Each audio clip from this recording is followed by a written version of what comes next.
بسم اللہ الرحمن الرحیم۔ شروع اللہ کے نام سے جو بڑا مہربان نہایت رحم والا ہے۔ السلام علیکم دوستو، آج بروز بدھ 15 جولائی 2020 ہے۔ سعودی عرب کی تازہ ترین خبروں کے ساتھ ہم آپ کی خدمت میں حاضر ہیں۔ سعودی عرب میں سعودی مجلس شورا نے سعودیوں کے نام سے غیر ملکیوں کے کاروبار کے خاتمے کے لیے مقرر قانون کے مسودے کی منظوری دے دی ہے۔ اسے نظام مکافحت الاسطر کا نام دیا گیا ہے۔ یہ فیصلہ صدر شورا ڈاکٹر عبداللہ ال شیخ کی صدارت میں منعقد ویڈیو اجلاس کے دوران کیا گیا ہے۔ سعودی خبررساں ادارے SPA کے مطابق مسودے کی منظوری سے قبل اقتصادی کمیٹی کی رپورٹ چیئرمین ڈاکٹر فیصل الفاضل نے پیش کی تھی، جس پر ایوان میں بحث ہوئی۔ ارکان شورا نے قانون کے مسودے پر اعتراضات اور اپنی رائے پیش کی تھی۔ صدر شورا ڈاکٹر عبداللہ ال شیخ نے موجودہ قانون کا دفاع کرتے ہوئے کہا ہے کہ دراصل سعودیوں کے نام سے غیر ملکیوں کے کاروبار کی وجہ سے قومی معیشت کو بھاری نقصان پہنچ رہا ہے۔ بہت سارے سعودی شہری اپنے نام سے غیر ملکیوں کو کاروبار کرا رہے ہیں اور ان کے کاروبار پر پردہ ڈالے ہوئے ہیں۔ یہ مسئلہ سرکاری اداروں خصوصاً پبلک پراسیکیوشن اور عدلیہ کے لیے سردرد بنا ہوا ہے۔ صدر شورا کا یہ بھی کہنا تھا کہ کاروبار کرنے اور کرانے والوں کے درمیان تنازعات کبھی کبھار سنگین صورتحال اختیار کر لیتے ہیں۔ فریقین میں سے کوئی ایک یا دونوں فریق مختلف عنوانوں سے عدالت کے دروازے کھٹکھٹانے لگ جاتے ہیں۔ ارکان شورا نے مسودے پر بحث کے بعد اس کی منظوری دے دی ہے۔ معاون صدر شورا ڈاکٹر یحییٰ السمعان نے بتایا کہ قانون 20 دفعات پر مشتمل ہے۔ اس کا مقصد قومی معیشت کو منفی اثرات سے مؤثر شکل میں بچانا ہے۔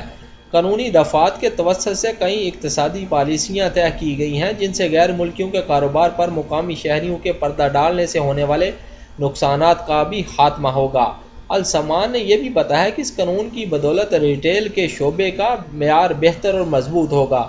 مقامی شہریوں کے لیے کاروبار کے نئے دروازے کھلیں گے اور غیر ملکیوں کے تجربات حاصل کرنے میں مقامی شہریوں کو قانونی مواقع بھی نصیب ہوں گے۔ سعودی حکومت نے اس سال حج مقامات پر کرونا وائرس سے حجاج کو بچانے اور وائرس کو پھیلنے سے روکنے کے لیے خصوصی انتظامات کیے ہیں۔ حجاج 9 ذی الحجہ کو میدان عرفات میں وقوف کر کے سورج غروب ہونے پر میدان عرفات سے مزدلفہ کا رخ کرتے ہیں اور رات مزدلفہ میں گزارتے ہیں۔ سبق ویب سائٹ نے العربیہ چینل کے حوالے سے مزدلفہ میں حجاج رات کیسے گزاریں گے، صحت و ضوابط اور حفاظتی انتظامات کی بھی رپورٹ پیش کی ہے۔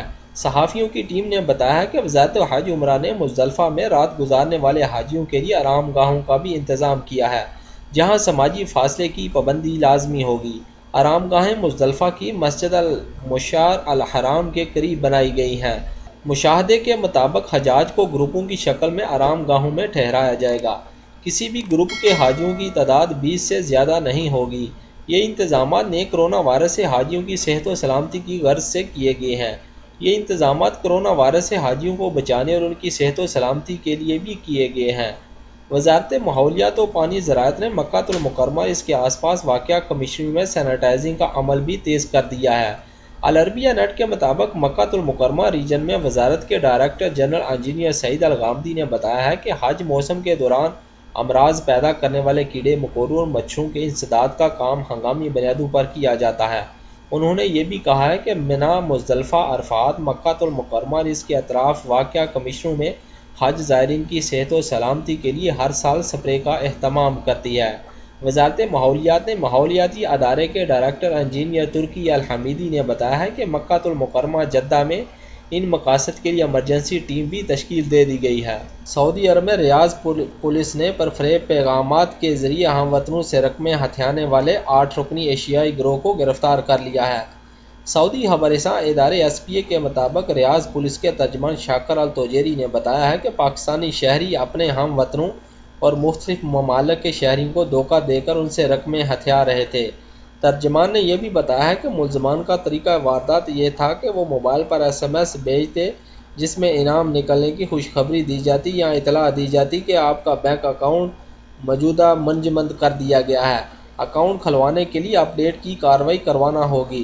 اسی طرح وہ متعلقہ شخص کی بینک کے حوالے سے خفیہ معلومات حاصل کر لیتے اور ان کے اکاؤنٹ سے یا تو کسی اور کے اکاؤنٹ میں رقم ٹرانسفر کر دیتے یا ATM سے پیسے نکال لیتے تھے۔ پولیس ترجمان نے یہ کہا کہ گرفتار ملزمان عمر کے تیسرے اور چوتھے عشرے میں ہیں۔ ان کے قبضے سے 37 موبائل سیٹس برآمد ہوئے ہیں۔ جن میں ہزاروں افراد کے نمبر درج تھے۔ موبائل سے دھوکہ دہی والے پیغامات کا ریکارڈ بھی ملا ہے۔ 25,000 ریال اور کئی ATM کارڈز بھی برآمد ہوئے ہیں۔ جعل سازوں نے اقبال جرم کرتے ہوئے بتایا ہے کہ وہ روزانہ 20,000 ریال اس طریقہ کار سے کما رہے تھے۔